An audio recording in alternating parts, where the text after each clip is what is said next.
So the vast majority of students are perfectly happy with the advice I gave on the previous slide.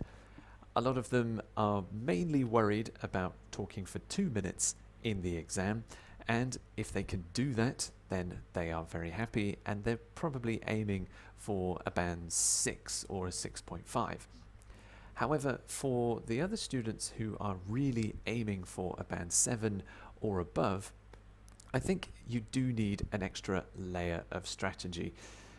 If you're really interested in a very high band score of 7 or higher, then there is a way you can create a natural, coherent, easy to follow story that also includes a lot of high band language and gives you the opportunity to show off as much of your grammar and vocabulary skills as possible.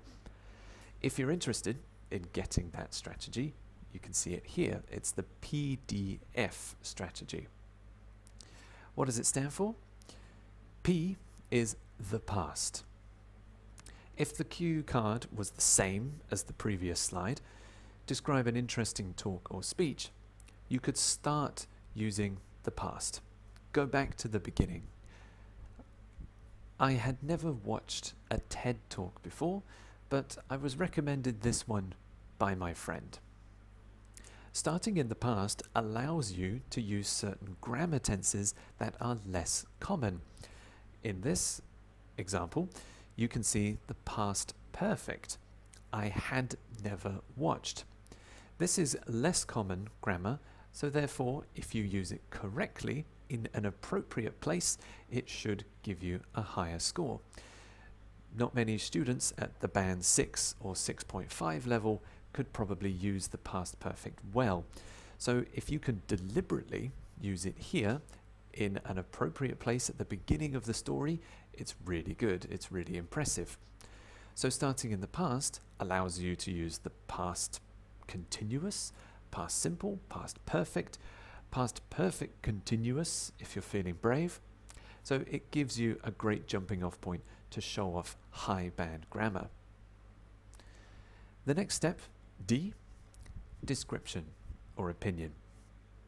After you've introduced the context, the background, you can describe the talk or the speech. Here's an opportunity to show off your adjective and vocabulary knowledge.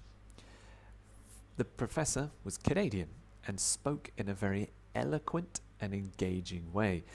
She was also quite funny and wasn't too serious. So eloquent is probably the most advanced adjective in that sentence, and the description and the opinion should be the longest and biggest part of your overall story. So you have lots of chances to be descriptive with adjectives, to describe your own emotions and your own opinions as well. Finally, to naturally finish an English story, finish in the future.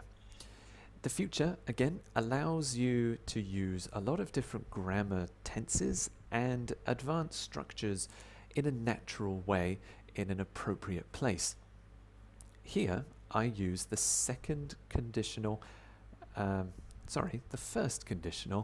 and would. I would love to hear her talk more about the subject. If she gives another TED talk in the future, I'll definitely check it out. The first and the second conditional are perfectly suited for the end of a story. You can speculate and talk about the future. Again, the first and second conditional are less common, and they're used here correctly and appropriately, which should push your band score to a higher level as well. So if you're really aiming high, if you really want to impress the examiner, I recommend the advice from the previous slide for your notes, but also try and practice using the PDF strategy. This gives you the fullest range of grammar tenses to use, and they will all work in a very comfortable, appropriate place that creates a very easy and coherent story. So if you're shooting for the band 7 plus, then definitely check out this strategy and try and use all the grammar and all the tools that you know, and it will fit very easily, and it will make a very high band Part 2 answer.